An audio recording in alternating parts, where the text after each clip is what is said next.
अशी चिक मोत्याची माळ होती ग 30 तोळ्याची ग, चिक मोत्याची माळ होती ग 30 तोळ्याची ग.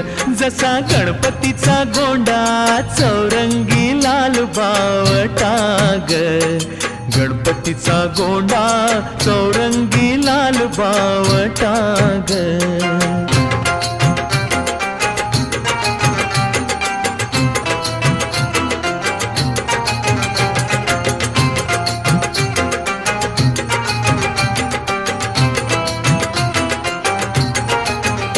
या चिकमाळेला रेशमी मौचार दोराग, या चिकमाळेला रेशमी मौचार दोराग.